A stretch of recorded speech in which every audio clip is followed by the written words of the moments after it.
Hey, check it out! That's right, there are 3 easy ways to whistle with your tongue. If you've spent countless hours trying to whistle but never figured out how, here's your chance.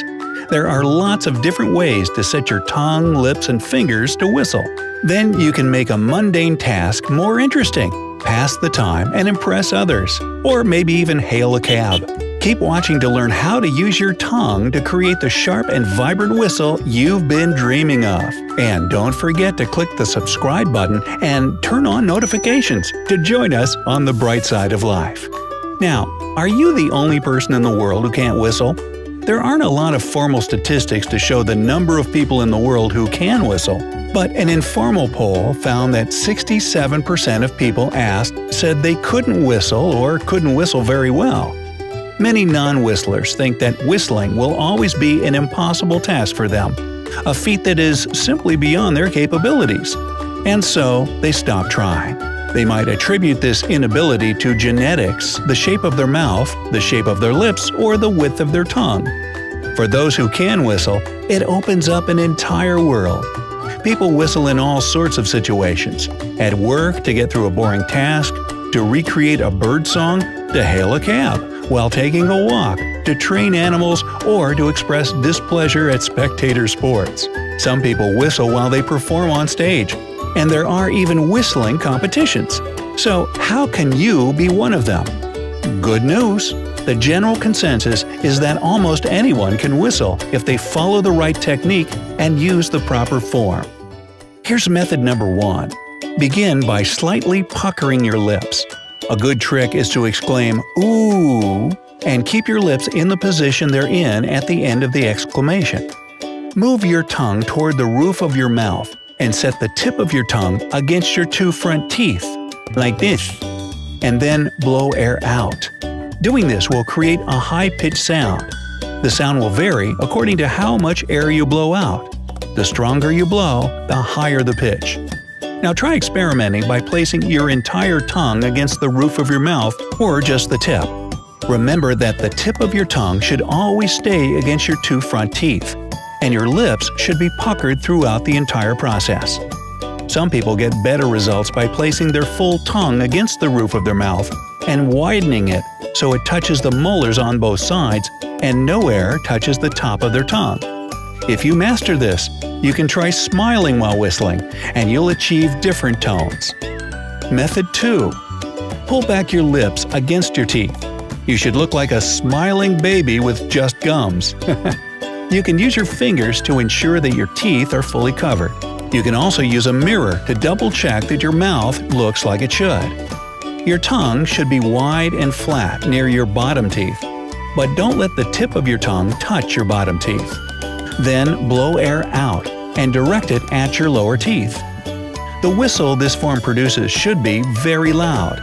Mastering this form can require a good amount of practice, since the position of your tongue, mouth, and jaw might be uncomfortable. If so, take a little break. Once the strain on your mouth is diminished, give it another go. Method 3. This method involves using your tongue and 2 fingers. Decide which fingers you want to use. They will hold your lips in the proper position, so that you should use fingers that are strong enough to hold your lips in place and sit comfortably in your mouth.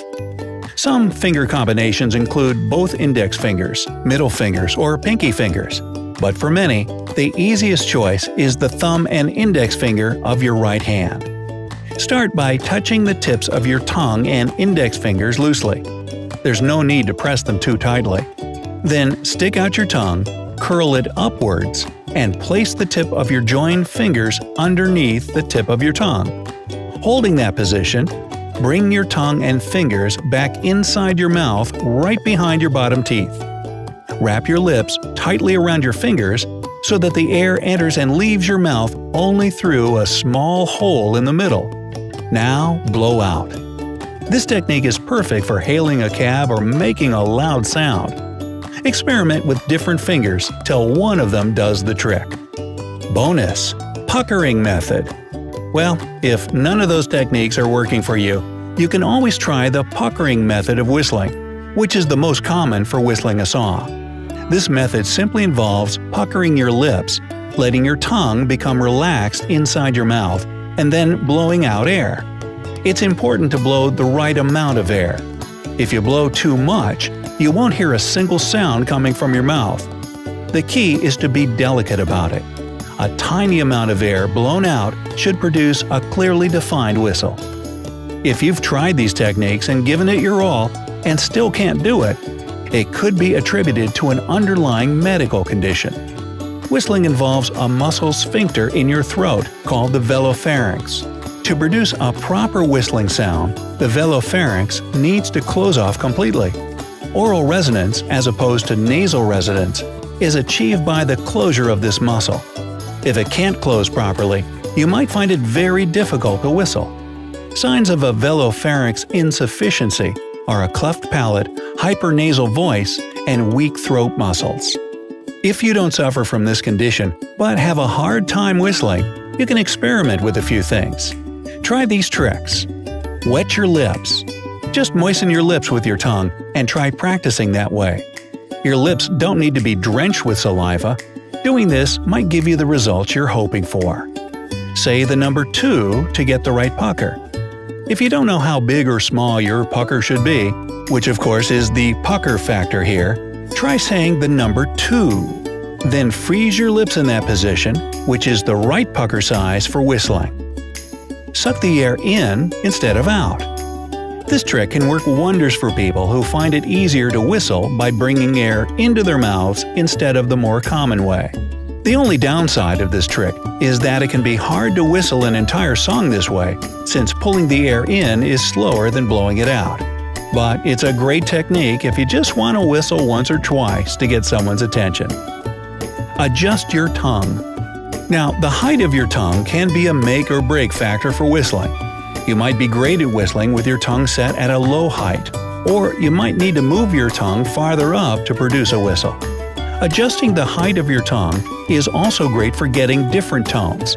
Even people who can whistle like an expert might not know that moving their tongues up and down can produce sharp, nuanced, and beautiful tones representing a musical instrument. And we're not just whistling Dixie here. You'll have a better chance of learning how to whistle if you try all these techniques and see which one feels more comfortable and produces better results. Remember that it might take you a while to truly master the art of whistling. The key is to practice and find what works for you. And if someday you make it big as a whistling artist, be sure to alert your mom. Why? Because she's about to become Whistler's mother. Boy, you didn't see that one coming now, did you? So tell us, Brightsiders, once you master these techniques, what will be the first tune you'll whistle? Let us know in the comment section. Don't forget to give this video a like, share it with your friends, and click subscribe to stay on the bright side.